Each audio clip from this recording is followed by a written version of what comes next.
You are listening to the Beyond Canon podcast.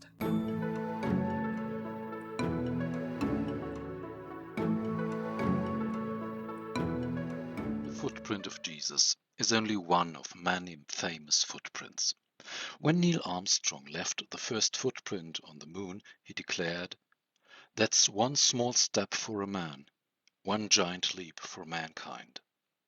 Less known is the comment of the second man on the moon, Buzz Aldrin, who envied Armstrong the privilege of the first step on the moon. He not only hissed a Freemason flag and took communion on the moon, he also criticized Armstrong for his words by quoting the psychoanalyst Carl Gustav Jung, who called space flights an escape from oneself. It is much easier, Jung says, to travel to the Mars or the Moon than to get insight into one's own nature. Although Aldrin tries to diminish the significance of the footprint, such traces are usually regarded as emblematic, as symbols of a significant event. Long before the moon landing, famous footprints were known, attesting to unbelievable tendencies. The goddess Isis is said to have left her footprints in Egypt. Celtic princes and saints used to press their feet into rocks all over Ireland and Scotland. Buddha's footprint is venerated in almost every country. And Muslims used to travel to Adam's Peak on Sri Lanka to venerate the footprints of Adam, the first human being, while Buddhists ascribe the same indentation to Buddha, Hindus to the goddess Shiva, and Christians to the Apostle Thomas. The footprint of Jesus is presented as we've seen in Kenya, Kashmir, and Rome. In Jerusalem and Egypt, also other imprints of his body are venerated, of his palms or his arms in stone and rocks. Academics have also found a designation for such signs. They call them petrossomatoglyphs, signs of the body in stone. While the footprint of Jesus has a special significance for Christians, it is also part of a cross-cultural phenomenon and thus participates in a universal meaning or function of such signs. Having dealt with the meaning of the footprint as a kind of materialized theology in the first podcast, and having looked at its social function as part of a religious topography in the second podcast, it is now time for another approach to the footprint, an approach that takes its lead from thing theory. Thing theorists point out that things do not merely represent something else, but they possess power in their own right as a consequence of their specific material properties. Which specific material properties do we perceive? In general, a stone does not emit odor or noise. We don't feel or hear it, but we can see or touch it. When we scan a petrossomatoglyph with our hands or eyes, we perceive the hollow. But it is difficult to focus on the material properties. Our mind always tries to find meaning in things. A cloud becomes a face, a rock the silhouette of a lion, a hill turns into the back of a giant. Because of its peculiar outline, our mind tends to interpret the hollow as a footprint. And when a pious Christian or Muslim stands on the Mount of Olives in the Chapel of Ascension, he or she will identify this footprint with that of Jesus. Such a tendency to interpret, however, has been fundamentally criticized.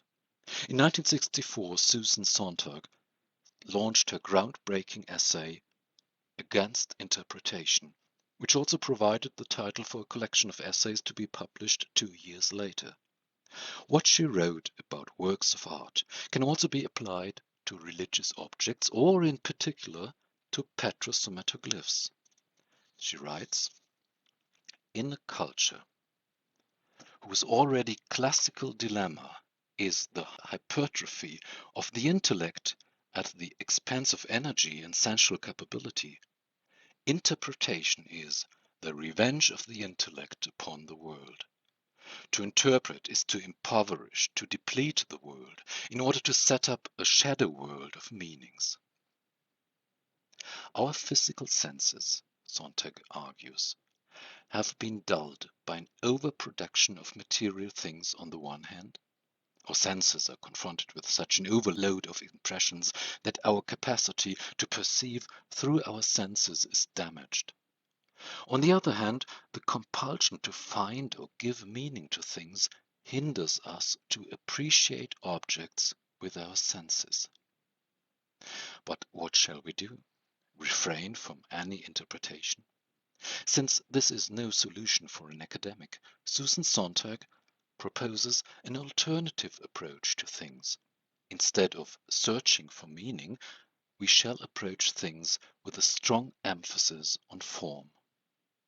What is needed is more attention to form and a really accurate, sharp, loving description of the appearance of a work of art in order to reveal the sensuous surface of art, to experience the luminousness of the thing in itself.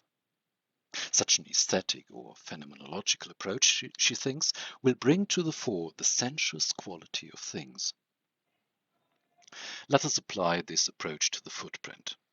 Let us refrain from trying to make sense, from looking for a message or a cognitive content in a petrosomatic glyph. Let us not say it is a footprint. Let us just devote attention to the sensual experience. First of all, we will notice a rather weak form of sensuality. A stone does not make noise, it does not smell, it does not move. The experience is reduced to seeing or touching. A petrosomatoglyph, moreover, is a very special kind of thing. It is characterized by a property that we cannot even see or touch, that has to be gathered from what we see or touch, because it is something which is not there, a hollow, a lacuna, an absence. It is a negative monument, not a simulacrum, an image or a likeness. The hollows are, so to speak, a no thing, a nothing. Interestingly, the German word Unding, literally without a thing, means something inconceivable, unacceptable, impossible, out of order, and absurdity. And at this point, form meets content. Precisely by foregoing any rash interpretation, by ignoring the religious frame of the object, by doing away with all preconceptions, precisely by refusing to take the object as a symbol or representation of something, and by reducing it, as Heidegger would say, to its thingness, we make an experience that may be understood as a religious experience. We are led to the margins of meaning. Thing theory, according to the cultural scientist John Plotz, is precisely this, an approach to the margins of meaning. In this respect, thing theory converges with theology. It coincides with one of the most elementary approaches to God in the Christian tradition, called negative theology or apophatic theology. Since God is so different from everything we know and can understand, we can only obtain knowledge of him by way of negation, and we can only experience him by emptying ourselves, by getting rid of all our preconceptions and sense impressions. The footprint as a negative monument is also a hyper-icon of negative theology. It leads us to the margins of meaning. It refers to the mystery of God, who is both present and absent, who is everywhere and nowhere, who does not occupy or possess a place, but leaves room. For, as an old theological truism has it, whatever we see or understand cannot be God. Thank you for listening to the Beyond Canon podcast.